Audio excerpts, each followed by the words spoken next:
You talk about a mixtape. That right there. He's a member of the Baseball Hall of Fame, 13-time All-Star Ken Griffey Jr. It's one of the greatest players in history. 630 homers, 7th most all time. Oh, by the way, he also won 10 Gold Glove Awards in center field. And this morning, Jr. is available here on behalf of Capital One, the official bank and credit card partner of Major League Baseball and the presenting sponsor of the World Series. Now, this Jackie Robinson Day, which is this coming Friday, it's the 75th anniversary of Jackie breaking the color barrier in Major League Baseball. And, Ken, I know you're going to be heavily involved in Jackie Robinson Day events on Friday. How special is that day and those events going to be for you? Oh, it's going to be unbelievable. He allowed a lot of us to play this game, and that's not saying that it's black ball players, Hispanic. It's everybody. Everybody who wanted to play this game had a chance to play because of him. And I think that's unbelievable. And Ken, when you're going to be taking part in these events on Friday, obviously celebrating the 75th anniversary of him breaking the color barrier, Greg Amsinger and Harold Reynolds are going to be in Times Square and on Good Morning America on Friday.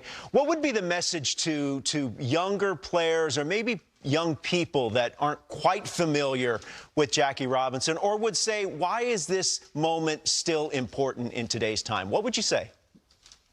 What would I tell kids who, without him, who's next? When would someone have an opportunity to be Jackie Robinson? Everything that you learned and heard is true. Fierce competitor, but treated people with respect, went out there and played hard, and did everything to allow, I shouldn't say allow, that's to give everybody a chance to play. Win over people that didn't like him for the color of his skin. And not knowing him until they got a chance to know him. And then when they got the chance to know him, I think what's the highest, 19.3% when my dad played, I think that was for African-American ball players. Now it's down to 6.2. It's tough to see, but, celebrating him will give opportunity for kids to go out there and play again. Griff, first of all, this is like bucket list type stuff for me, I know. Right? So I want to transition to your career and I can remember this offseason sitting on the couch with my son and going through the cards I used to collect as a kid. And your Upper Deck rookie card was the biggest one. And we were going over it, and he plays MLB The Show, and he's understanding Ken Griffey Jr. I think for me, kind of jumping off Jackie Robinson, every morning you got up, you were impacting the entire youth of America with the way you kind of went about and the way you played the game. How were you able to handle that and were you aware of it at the time you were doing it? Yeah. I'm fully aware. Having a dad who played, and made sure that, hey, just go out there and play. Be you. And I think that's what, sometimes baseball is missing, is kids being themselves. They're too robotic. Everybody is certain things. The long pants, the mock turtleneck, the sleeves, the high tops, well, 3/4. Not trying to be different, but just be true to yourself. And I think that's the key. My name is George Griffey. My dad never went by George, but it is what it is. But just be me. And that's what he taught me at an early age, is go out there and be a kid and have fun. This game is fun. You're going to work hard. It's going to teach you a lot of things. But it's going to teach you a lot of things about life. You get knocked down, you get back up. Somebody throws up and in, you brush it off. And that's the thing that we, don't get upset. Just keep it going. Yeah. But I knew at an early age, at 19 and 20, especially when I got to being 20, he's like, you're still younger than the rookie of the years. So go out there and have fun. And people love seeing kids smile and enjoy it. The day of the game face, you